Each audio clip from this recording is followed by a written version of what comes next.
Hello বন্ধুরা, এই রাতটা এখন বাজে 11:30। আমার বর এসছে দোকান দিয়ে। এখন বলছে সিমাই খাবে। সিমাই রান্না হচ্ছে। 1 কিলো দুধ নিয়ে এসছে। দুধ আর চিনি আর সিমাই একসঙ্গে এখন বানাবো। আগে সিমাইটা ভেজে নিচ্ছি। সিমাই ভেজে নামিয়ে নিয়ে তারপর দুধটা দেবো। দুধটা ফুটাবো।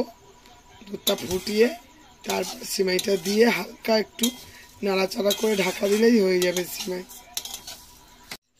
সিমাইটা দুধে দিয়ে দিয়েছি একদম, আর গ্যাসটা একদম আস্তে দিয়েছি। কেন? নইলে সিমাইটা একদম পুরো গলে যাবে। এই যে দুধটা আছে, যা সিমাই দিয়েছি পুরো একদম সুন্দরভাবে সিমাইটা কাঁচাও থাকবে না এবং পুরো গোটা গোটা থাকবে, একটুও মিশবে না, দুধও কমে যাবে।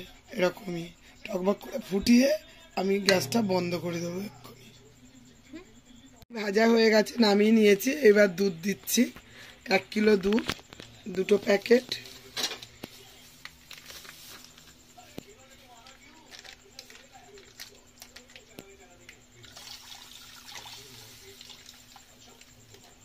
দুধটা ভালো করে নেড়ে চেড়ে ভালো করে ফুটবে। টকবক করে ফুটলে দুধের একটু সেন্ট বেরোবে, তখন সিমাইটা দিয়ে ঢাকা দেব।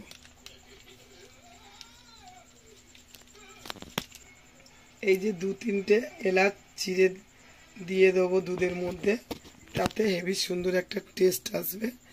এলাচের খুব সুন্দর সেন্ট আসবে। এবার দুধটা নাড়বো চাড়বো, দুধটা নাড়াচাড়া করবো। দুধটা ফুটে উঠলে তারপরে একটু সময় সেন্ট হলেই তখন আমি দেব। চিনি খেলে ক্ষতি, তাই জন্য বাতাসা দিয়ে বানাচ্ছি। চিনিতে তো ডাক্তার বারবার করে বলছে চিনি খেও না, চিনির বদলে অন্য কিছু। আরও গুড় হলে তো ভালো হতো, গুড় তো নেই, তাই চিনির বদলে বাতাসা দিয়ে দিচ্ছি আমরা।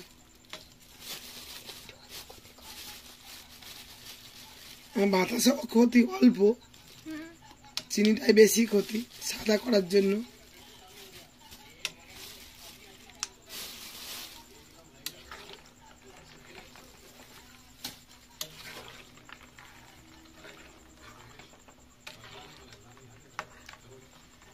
এক্ষুনি গলে যাবে বাতাসাটা। এই যে কমপ্লিট হয়ে গেছে। কত দুধ ছিল, দুধে এরকম দিয়ে দিলে কোনো কিছু লাগেনি, সুন্দরভাবে ঝরঝরে ঝরঝরে, একটু গায়ে গায়ে লাগেনি।